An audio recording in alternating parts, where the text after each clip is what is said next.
Quand la vie resserre son étreinte, quand tout semble se refermer d'un coup et que la pression devient insupportable. C'est là que la survie n'est pas facultative, elle est essentielle.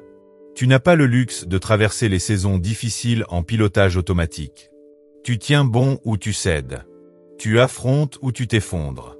Mais qu'est-ce qui sépare ceux qui continuent d'avancer de ceux qui s'écroulent sous le poids? Ce n'est pas le talent. Ce n'est pas l'éducation.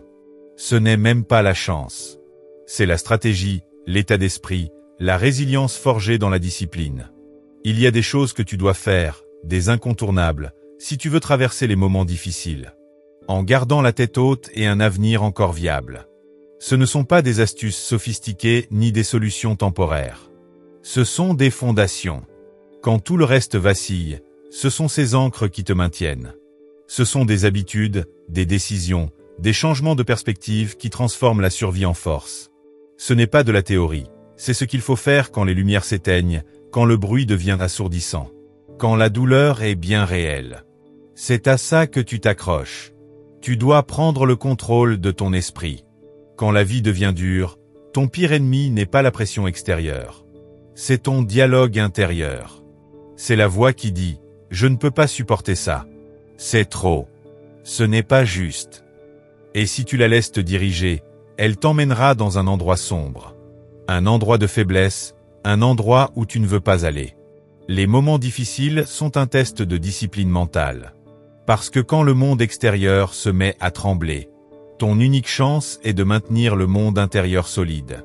Tu ne peux pas te permettre de laisser tes pensées déraper. Tu ne peux pas te permettre de laisser la peur s'installer à table. Tu dois te battre pour protéger ta concentration, tes croyances, tes standards. Cela ne veut pas dire faire comme si tout allait bien, mais choisir l'énergie que tu vas nourrir. Alimentes-tu la panique ou la clarté? Fais-tu tourner des scénarios qui t'affaiblissent ou affirmes-tu des vérités qui te renforcent? Ton esprit peut être ton pire ennemi ou ton meilleur allié, mais il ne choisira pas son camp. Il te suivra. Cela veut dire que c'est à toi de le guider, de le diriger, de lui dire où aller. Alors que tout autour de toi tente de l'entraîner vers la peur. Tu y parviens en prenant conscience de tes pensées, en les attrapant sur le vif, en les questionnant, en remettant en cause les mensonges, en les remplaçant par quelque chose de plus solide. Tu y parviens en étant volontaire dans ton langage, la façon dont tu te parles quand personne n'est là pour écouter. Parce que dans le silence, ta survie est en jeu. Quand tu es dans la tempête, tu n'as pas besoin de positivité, tu as besoin de présence. Tu n'as pas besoin de super discours, tu as besoin d'habitude. Tu as besoin de te lever et de faire le travail. Avant que le chaos ne te persuade d'arrêter. Tu dois t'ancrer dans la discipline, pas pour les résultats ni les accomplissements. Juste pour ne pas sombrer. La force mentale n'est pas de faire semblant d'être fort. C'est de rester vrai, de comprendre que la vie ne cessera pas d'être difficile. Juste parce que tu te sens dépassé. C'est pouvoir dire, c'est dur, mais je ne lâche pas. C'est affronter la vérité en face sans la laisser te briser. Tu entraînes ton esprit comme tu entraînes ton corps, par des répétitions, de la constance, de la répétition. Tu n'attends pas que les choses soient faciles pour construire ta force mentale. Tu la construis au cœur de la tempête. Tu la bâtis en choisissant sur quoi tu te concentres.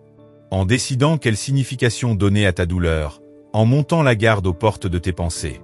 Tu dois devenir le genre de personne qui sait comment insuffler de la force à ton âme.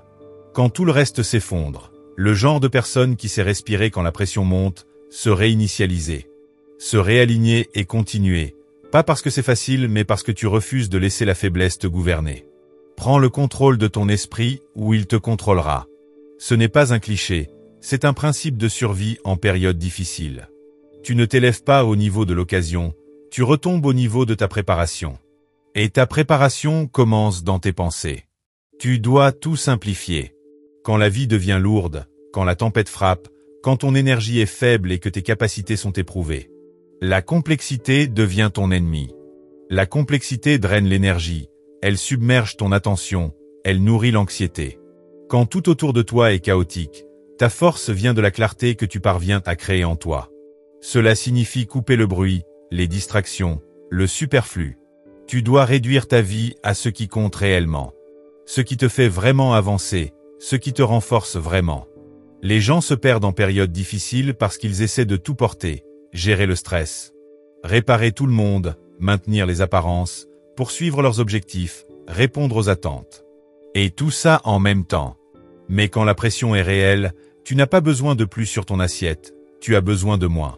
C'est le moment de faire le tri, de reconnaître ce qui est essentiel. Identifier les quelques points non négociables. Le petit nombre de priorités qui, si tu continues à t'y consacrer, te garderont les pieds sur terre, te garderont fort. T'empêcheront de craquer. Tu as besoin de rythme, pas de désordre. Tu as besoin d'une routine qui apaise ton esprit. D'une structure qui t'apporte de la certitude quand le monde semble instable. Peut-être que c'est te lever à la même heure, bouger ton corps 10 minutes, écrire dans un journal. Faire une marche, boire de l'eau, dire non à des choses auxquelles tu disais oui avant. La simplicité n'est pas de la faiblesse, c'est de la focalisation, de la clarté, une stratégie. C'est le choix de rendre la vie plus légère pour pouvoir porter ce qui est important avec plus de force. En période difficile, le pire que tu puisses faire est de faire comme si tout était normal. Parce que ça ne l'est pas. Si tu es en pleine tempête, arrête de faire comme si c'était l'été. Arrête de t'imposer des standards qui ne correspondent pas à la saison que tu vis. Tu n'abandonnes pas, tu t'adaptes. Tu choisis ce à quoi tu alloues ton énergie et ce à quoi tu ne l'alloues pas. Il y a de la puissance dans le fait de dire « Je ne fais pas ça maintenant. Je ne réponds pas à ce drama. Je ne cours pas après tel résultat. Je ne tente pas d'être tout pour tout le monde. » Parce que si ça ne te renforce pas, ça t'affaiblit, et en ce moment, tu ne peux pas te permettre de gaspiller ta force. Reste discret, restreint, concentré. Quels sont les 3 à 5 éléments qui, si tu t'y tiens régulièrement, te permettront de continuer à avancer, même lentement? Quelles sont les quelques décisions que tu peux prendre chaque jour, qui te garderont aligné, ancré et stable quand tout le reste vacille? La vérité, c'est que survivre, ce n'est pas compliqué, c'est juste difficile. Mais le difficile devient plus simple. Quand tu cesses d'alourdir la vie plus que nécessaire. Quand tu cesses de courir dans 10 directions à la fois et commences à te concentrer sur les quelque choses qui te maintiennent fort. Tu n'as pas besoin de tout régler, ni de tout accomplir, ni de résoudre la tempête en un jour. Tu as juste besoin de rester constant, de continuer, de respirer, de te présenter. Et tu y parviens en simplifiant. Élimine tout ce qui ne sert pas ta paix, ta force, ta clarté. Choisis moins, mais choisis mieux. Et tu verras que même dans les saisons les plus dures, tu as encore de quoi tenir bon. Tu dois continuer à te présenter. Quand tout en toi veut t'abandonner, quand tu n'as plus d'énergie, plus de motivation, quand tu as le cœur lourd, tu dois malgré tout être là. Pas parfaitement, ni avec force, mais avec constance. Il y aura des jours où tu ne voudras pas sortir du lit, des jours où tu auras l'impression que tout ce que tu fais est inutile. Des jours où le progrès est invisible et où l'espoir te semble une illusion. Et ces jours-là, tu avances quand même. Tu fais quand même tes répétitions, tu vas quand même marcher, tu écris quand même tes mots, tu poursuis quand même.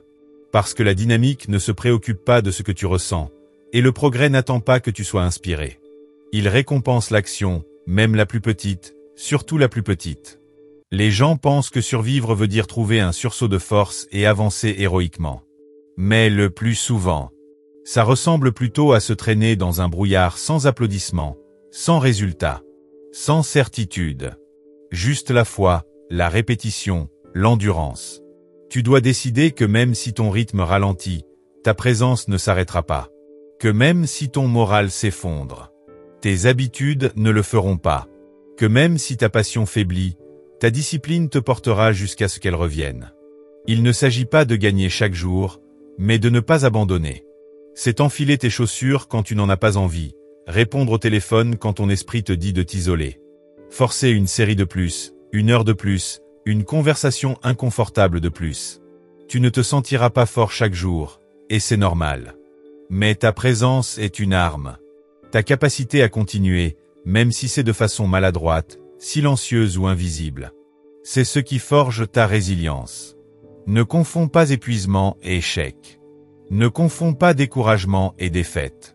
Tu as le droit d'être fatigué, d'avoir l'impression que cette saison est injuste, mais tu n'as pas le droit de disparaître. De renoncer à ton futur juste parce qu'aujourd'hui est difficile. Et parfois, la chose la plus puissante que tu puisses faire est simplement de refuser de partir. Refuser de trahir la confiance que tu as en toi-même. Refuser d'abandonner la version de toi qui compte sur ta constance. Ton toi du futur n'a pas besoin que tu sois un héros. Il a besoin que tu sois fiable. Que tu fasses les petites choses, que tu restes en mouvement, que tu sèmes des graines même quand la terre paraît sèche. Parce que le jour où tu veux tout arrêter est souvent celui qui aurait tout changé. Et la seule façon de le savoir, c'est de continuer. Même quand tu es engourdi, même quand tu es en colère, même quand tu as l'impression que personne ne te voit. Surtout dans ces moments, parce que ce sont ceux qui te forgent. Ceux qui te transforment en une personne capable de porter le poids sans s'effondrer. La survie est un choix qu'on refait chaque matin, pas une fois, pas de temps en temps, mais tous les jours. Et ce choix devient ton identité, ton rythme, la preuve que tu peux endurer même les saisons les plus sombres. Sans te perdre en chemin. Alors peu importe quoi, tu te présentes, en retard s'il le faut, fatigué s'il le faut, mais tu ne brises pas la chaîne. Tu ne quittes pas le processus, tu ne renonces pas à la vie que tu n'as pas fini de bâtir. Tu dois protéger ta paix. Quand tu marches au milieu du chaos, ta survie dépend de ce que tu laisses entrer. Et de ce que tu gardes à l'extérieur. Tout ne mérite pas ton énergie, tout le monde ne mérite pas ton accès. Il existe une forme d'épuisement qui ne vient pas de faire trop de choses, mais d'en absorber trop. Trop d'opinions, trop de bruit, trop de gens qui projettent leurs peurs. Leurs doutes, leurs limites sur toi. Et si tu ne mets pas de limites, tu vas porter un poids qui n'a jamais été le tien. En période difficile, ta paix devient sacrée. Tu ne peux pas te permettre de laisser les gens la perturber juste parce qu'ils ont l'habitude d'avoir ton attention. Tu ne peux pas te permettre de laisser le drame s'installer. Alors que tu as besoin de clarté. Tu ne peux pas laisser le chaos des autres devenir ton atmosphère. Ça signifie dire non sans culpabilité, refuser certaines invitations, te déconnecter, te retirer de tout ce qui te vole ta stabilité. Parce que ton système nerveux se moque de la politesse, il se soucie de la sécurité. Et si la paix est ce qui te maintient, alors elle n'est pas négociable, ce n'est pas un luxe. C'est une stratégie de survie, c'est de l'oxygène, c'est une armure. Et tu la protèges en posant des limites, en choisissant le calme. En t'éloignant de tout ce qui ne correspond pas à l'énergie que tu veux garder. Tu n'es pas obligé de rester accessible aux personnes qui te vident. Tu n'es pas tenu d'expliquer pourquoi tu as besoin de tranquillité. Tu as le droit de construire autour de toi un monde qui soutient ta force. Même si d'autres ne le comprennent pas. La vérité, c'est que tout le monde ne mérite pas de t'accompagner dans les épreuves. Certaines personnes n'ajouteront que confusion, insécurité et vacarme. Et ce n'est pas parce que quelqu'un est proche de toi qu'il doit avoir une place au premier rang. Pour assister à ta douleur. C'est la saison de l'accès sélectif. Du choix d'échanges qui te nourrissent. D'être auprès de gens qui te rappellent ta force plutôt que tes blessures. De protéger ton emploi du temps comme s'il en allait de ta vie, parce que c'est le cas. La paix, ce n'est pas l'absence de lutte, c'est la présence d'une perspective. C'est ce qui te permet de respirer quand tout le reste t'étouffe. Et plus tu la protèges, plus tu gagnes en clarté, plus tu trouves ta direction, plus tu deviens apte. Alors si quelqu'un ne respecte pas tes limites, il ne respecte pas ta survie. Si quelque chose te sort de ton alignement, ne lui accorde plus d'attention. Si un endroit ou une personne te coûte ta paix à chaque fois que tu y vas, l'addition est claire. C'est trop cher. Il n'y a pas de récompense à souffrir inutilement, pas de médaille à rester fidèle au dysfonctionnement. Ce n'est pas la saison de prouver ta capacité d'endurance en tolérant le chaos. C'est la saison de protéger ton énergie comme si c'était tout ce que tu avais. Parce que certains jours, c'est effectivement tout ce que tu as. Et quand la paix devient ta priorité, tout change. Tu bouges plus lentement mais avec intention. Tu parles moins mais avec plus de poids. Tu cesses de réagir et tu commences à répondre. Tu cesses de t'expliquer et tu commences à choisir. C'est ainsi que tu t'en sors, pas en devenant plus semblable à la tempête, mais en devenant plus semblable au calme qui te porte au travers. La paix n'est pas un trait de caractère, c'est un choix stratégique. Et dans les moments difficiles, c'est ton fondement. Tu dois trouver un sens à la douleur. Quand tout s'écroule, quand tu souffres, quand plus rien ne semble avoir de sens, ton instinct sera de fuir, de te réfugier, de t'anesthésier, d'éviter. Mais tu ne peux pas guérir ce que tu refuses d'affronter. La douleur n'est pas juste quelque chose à traverser, c'est quelque chose dont tu peux apprendre. Et si tu ne trouves pas de sens à ce que tu vis, tu le gaspilleras, tu en sortiras amer au lieu d'en sortir grandi. Tu n'as pas à aimer la tempête, tu n'as pas à faire comme si elle ne te faisait pas mal. Mais tu dois décider que ce ne sera pas vain. Tu dois décider que cette saison va te façonner, t'aiguiser, t'approfondir. Même si elle te brise d'abord. Il existe une forme de force qu'on ne trouve que dans la lutte, pas dans la réussite, pas dans le confort, mais dans la douleur brute, sans filtre. C'est là que tu te découvres toi-même, que tu découvres de quoi tu es fait. Et si tu restes assez présent, si tu arrêtes de dire « Pourquoi moi ?» et commences à demander « Qu'est-ce que ça peut m'apprendre ?» alors tu commences à changer. Tu cesses d'être une victime de tes circonstances. Et tu deviens le gardien de ta propre croissance. La vérité, c'est que grandir fait mal, mais rester bloqué aussi. Nier la réalité fait mal, faire comme si tout allait bien quand ce n'est pas le cas fait mal. La différence, c'est que la douleur avec un but te transforme, alors que la douleur sans sens ne fait que se répéter. Tu dois regarder ta douleur en face et lui dire « Tu ne me briseras pas, tu vas me construire, tu vas m'enseigner ce qui importe. Tu vas me raffiner. Tu vas me faire découvrir une force que j'ignorais posséder. » Les moments difficiles ne font pas que te tester, ils t'entraînent. Ils révèlent ce qui était caché. Ils développent ce qui ne l'était pas encore, ils retirent ce qui n'était pas nécessaire. Tu ne le vois pas sur le moment, mais tu finiras par le voir. Si tu cherches à anesthésier la douleur, tu loupes la leçon. Si tu veux accélérer le processus, tu manques la transformation. Et tu ne peux pas traverser le feu pour en ressortir inchangé. Tu dois trouver une raison de continuer, pas une raison superficielle, une vraie. Quelque chose qui saisit ton cœur et ne te lâche pas, quelque chose qui dit « Si je survis à ça, je ne serai plus jamais le même, et ça en vaudra la peine. » Parfois, cette raison, c'est ton avenir. Parfois, c'est ta famille. Parfois, c'est ta foi. Parfois, c'est simplement la personne que tu n'as pas encore rencontrée. La version de toi, que seule la douleur peut révéler.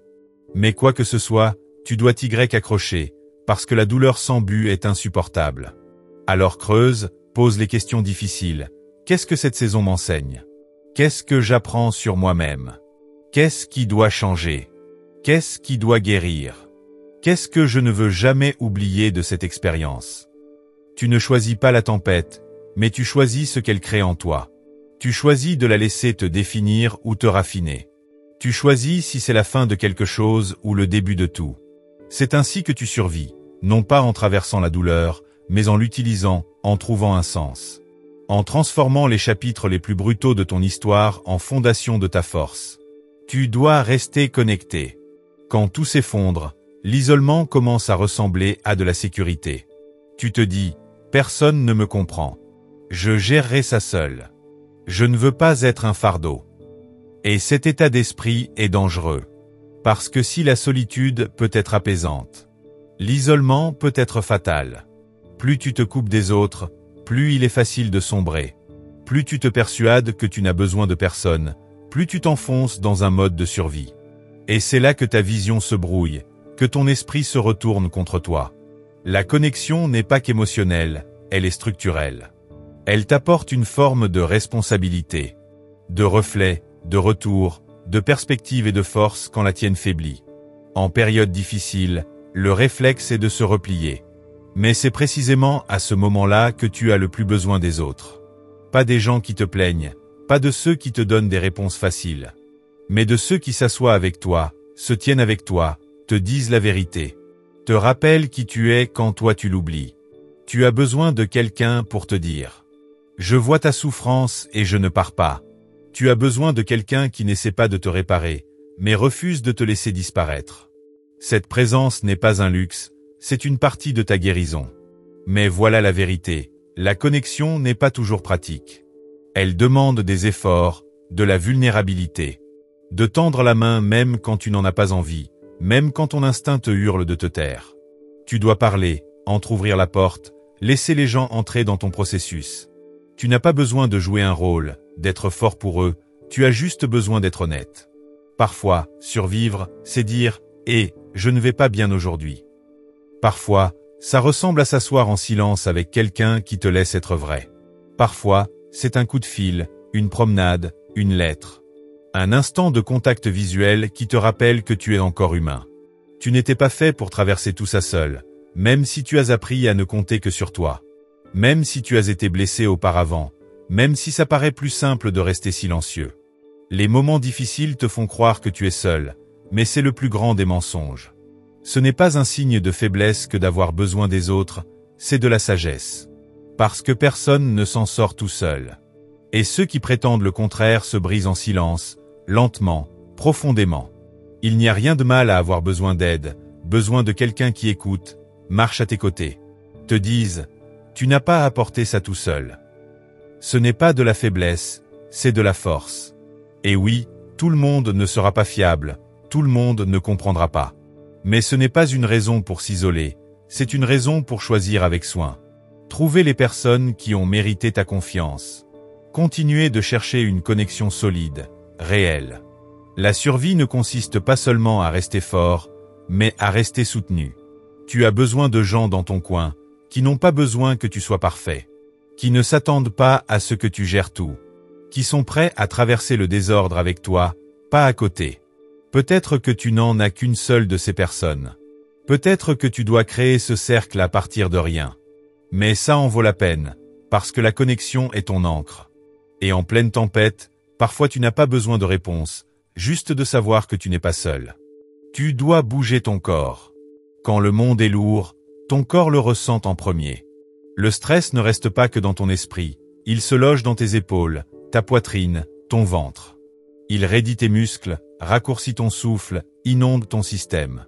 Si tu ne le libères pas, il reste, il persiste, il s'accumule, il te coince dans un cercle vicieux. Où l'épuisement mental devient fatigue physique, et bientôt tu es bloqué dans un brouillard dont tu n'arrives plus à sortir. Le mouvement ne parle pas de fitness en période difficile, il parle de liberté. De faire circuler son énergie, de secouer ce poids, de créer une dynamique quand ta motivation est absente. Tu ne t'entraînes pas pour impressionner, tu bouges pour survivre.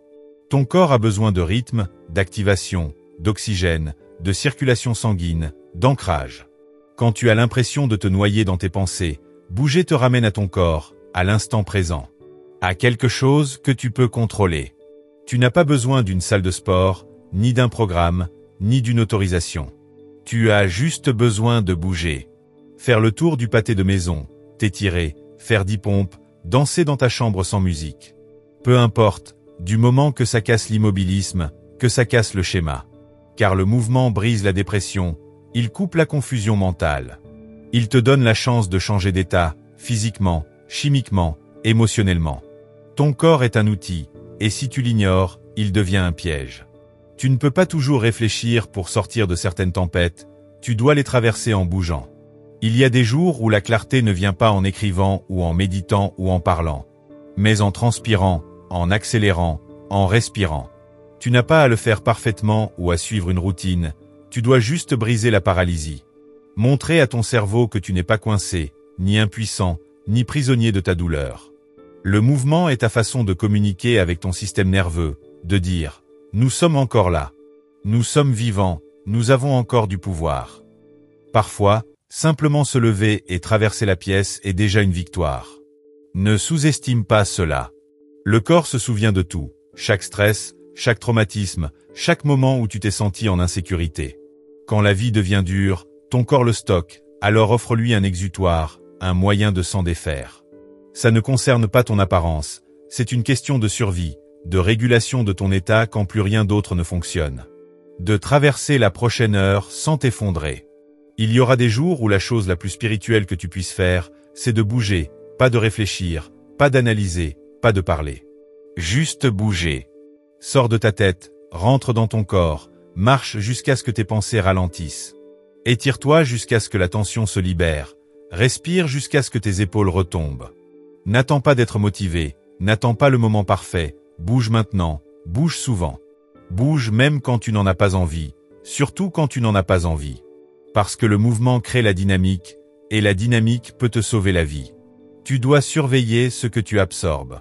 Dans les moments difficiles, ce que tu consommes devient crucial. Quand ton esprit est vulnérable. Quand ton moral est au plus bas, tu es plus impressionnable que tu ne le crois. Si tu te nourris de peur, de négativité, de scandale, de désespoir, ne t'étonne pas de te sentir engourdi, anxieux ou bloqué. Ton état émotionnel est directement lié à ce que tu laisses entrer. Ce n'est pas le moment de rester passif devant la télé ou de côtoyer des gens qui voient tout en noir. C'est le moment de protéger ton environnement comme si ta vie en dépendait. Car en bien des sens, c'est le cas. Quand tu es en mode survie, tu dois devenir intentionnel concernant tout ce que tu laisses entrer.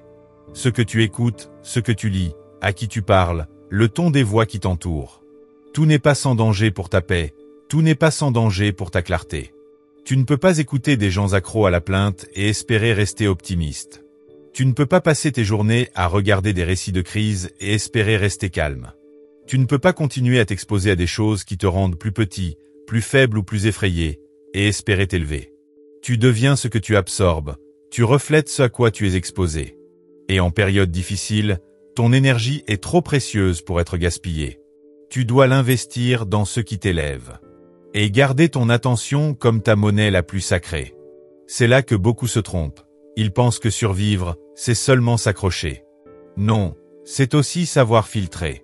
C'est décider d'éteindre le bruit, de se désabonner de la source, de suspendre la conversation, de s'éloigner de l'énergie qui prend plus qu'elle ne donne. Tu as besoin d'entendre la vérité, d'entendre le courage, d'entendre les voix de ceux qui ont survécu, qui insufflent la vie, qui contestent la peur, qui te reconstruisent quand tu es en train de craquer. Tu es déjà en plein combat, ne t'entoure pas de gens ou de messages qui alourdissent encore ton fardeau. Cherche ceux qui te rappellent qui tu es, qui t'appellent à aller plus loin, qui t'aident à te recentrer, qui te disent « c'est dur, mais tu peux gérer ». Fais le tri autour de toi. Lis les mots qui te nourrissent, écoute ceux qui te portent. Reste proche des histoires qui t'inspirent, et éloigne-toi de tout ce qui t'emmène dans une obscurité plus profonde. Même de petits changements font la différence. 10 minutes de quelque chose qui te recentre. Un moment de silence, une page d'un livre qui parle à ton âme, quelqu'un qui t'écoute pour de vrai. Ta survie n'est pas qu'une affaire de physique, elle est aussi psychologique. Et quand le monde semble chaotique, tu dois construire un monde intérieur solide. Tu dois décider qui a accès à ton esprit. Tout ne mérite pas une voix dans ta vie, tout le monde ne mérite pas d'influencer ta direction. En période difficile, tu n'as pas besoin de vacarme, tu as besoin de nourriture pour l'âme. Tu dois cesser de négocier avec la peur.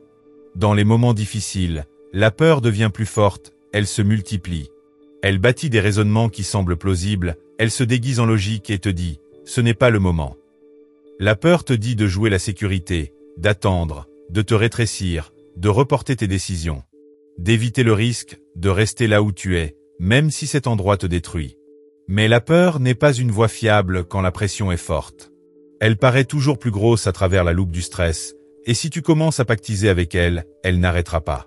Elle commence par une hésitation, puis une autre, et bientôt tu organises toute ta vie autour de la prudence. Du confort, du « pas maintenant », et tu finis par construire une prison en pensant être protégé. Il n'y a rien de mal à être prudent, mais il y a une différence entre être stratégique et être paralysé. Et tu sais faire la différence. Tu la sens au fond de toi. Si tu continues à négocier avec la peur, tu perdras la dynamique dont tu as besoin pour avancer. Car la peur n'est jamais un négociateur équitable. Elle prend, elle ne donne rien. Elle n'est pas là pour te protéger. Elle est là pour préserver la version de toi qui a peur. Si tu veux vraiment survivre à cette saison, tu ne peux pas laisser cette version diriger. Tu ne bats pas la peur en discutant avec elle, tu la bats en agissant malgré elle. En choisissant le courage avant de t'en sentir capable. En faisant ce que tu sais devoir faire même si tes mains tremblent. Il y aura des moments où la décision que tu dois prendre te terrifiera. Ce n'est pas un signe d'arrêter. C'est un signe que tu es proche de grandir, de te libérer, de découvrir quelque chose de nouveau. Et tu ne te sentiras pas toujours audacieux ni courageux, mais tu n'as pas besoin de le ressentir pour l'être. Tu dois simplement avancer, dire « Peur, je t'entends », mais tu ne décides pas. Ce n'est pas de l'inconscience, c'est refuser de laisser la peur écrire ton histoire. De laisser tes scénarios catastrophes guider tes pas. Parce que le prix de laisser la peur décider, ce n'est pas juste l'inaction, c'est aussi les regrets. Le potentiel gâché, la progression ralentie, la force ignorée. Alors tu te présentes en ayant peur, tu parles en ayant peur, tu entres dans la pièce en ayant peur. Tu tentes ta chance en ayant peur, mais tu continues quand même. Parce que de l'autre côté de la peur, il y a toujours quelque chose de plus grand que ce que tu laisses derrière toi. Le courage n'est pas bruyant, il est silencieux, souvent invisible. C'est la décision que tu prends dans le secret, quand personne ne t'encourage, quand personne ne te regarde, quand tout en toi dit « attends » et que tu avances quand même. Si tu veux survivre à cette saison, tu dois t'habituer à la présence de la peur. Mais sans lui passer le micro. Tu ne la laisses pas te mener, tu la laisses simplement s'asseoir en silence au fond de la salle. Pendant que tu construis la vie qu'elle t'a dit impossible. Tu dois garder ta vision vivante. En période difficile, on perd facilement de vue la direction qu'on s'était fixée, on est vite absorbé par la douleur. Le manque, l'incertitude. Mais si tu laisses la douleur du présent éclipser l'avenir que tu construis, tu vas oublier pourquoi tu as commencé, oublier que cette saison n'est qu'un chapitre, pas tout le livre. Et quand tu perds ta vision, la survie perd son sens. Tu dois te rappeler pourquoi ce combat est important, pourquoi ta guérison est importante, pourquoi ta croissance est importante. Pourquoi ça vaut la peine de te lever, de te présenter, de réessayer, même quand il semble que rien ne change. En période difficile, tu n'as pas seulement besoin de discipline, tu as besoin de direction, de quelque chose vers quoi tendre. Quelque chose à quoi te raccrocher quand le progrès est invisible. Quelque chose qui t'attire en avant quand toi, tu n'as plus la force de pousser. Ta vision n'a pas besoin d'être grandiose, elle doit juste être claire et te parler vraiment.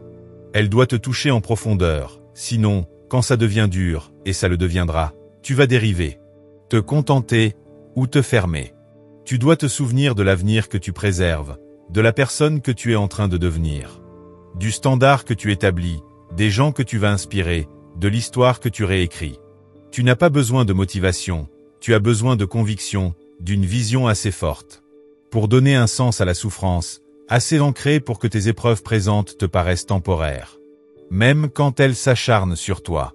On ne construit pas une vision dans le confort, on la bâtit dans le chaos, la douleur, le brouillard, l'échec. On la bâtit en redressant la tête, même quand on a le cœur fatigué, en disant « Je vais quelque part. Je ne sais pas encore comment, mais je refuse de rester ici. » Tu proclames ton futur quand la réalité prétend que tu mens. Tu gardes dans ton esprit l'image de ce prochain chapitre comme si c'était l'air dont tu as besoin pour respirer. Tu cesses d'attendre l'épreuve, tu choisis de croire avant de voir. C'est ce qui rend la vision puissante. Ce n'est pas une photo de ce qui est. C'est le plan de ce qui sera. Et en période difficile, c'est la seule chose assez forte pour te tirer de là. Ce n'est pas de l'illusion, c'est de la direction. C'est rester aligné sur ce qui compte quand tout le reste hurle pour capter ton attention. Note ta vision, dis-la à voix haute chaque jour, reviens Y quand l'espoir est à sec. Ne te contente pas d'y penser, organise-toi autour d'elle. Ta routine, tes limites, tes habitudes, tes relations. Quand tu es épuisé, ta vision te rappelle pourquoi le repos est important. Quand tu es découragé, ta vision te rappelle que la douleur fait partie d'un objectif plus grand. Quand tu as envie d'abandonner, ta vision murmure « pas encore ». Tu survis aux moments difficiles en refusant de ne vivre que dans le moment présent. Tu as un pied dans ta réalité actuelle et l'autre dans ton avenir. Et chaque pas en avant est une déclaration. Je construis quelque chose, je vais quelque part, je n'ai pas fini. Tu es arrivé jusqu'ici pour une raison. Pas pour t'arrêter, pas pour t'effondrer, mais pour tenir debout, te renforcer et aborder ce qui vient avec plus de clarté, plus de vérité et plus de résilience que jamais. Les saisons difficiles sont réelles, mais toi aussi. Ta survie n'a jamais consisté à être le plus fort, mais à être constant, volontaire, assez vrai pour t'adapter, assez ancré pour endurer, et assez audacieux pour continuer à te montrer. Tu n'as pas besoin d'être parfait, ni d'avoir toutes les réponses. Tu dois juste faire la prochaine bonne chose, puis la suivante, puis encore la suivante. C'est ainsi que tu t'en sors. Tiens-toi à tes principes. Protège ton énergie. Dis-toi la vérité même si tes circonstances ne la reflètent pas encore. Et souviens-toi, tu n'es pas ce que tu traverses, tu es celui que tu choisis d'être au milieu de tout ça. Il existe une version de toi, de l'autre côté, que tu n'as pas encore rencontrée, plus forte, plus sage, plus lucide. Et chaque jour où tu tiens bon, chaque pas que tu fais, la façonne un peu plus. Continue. Continue de respirer. Continue de bâtir. Continue d'y croire.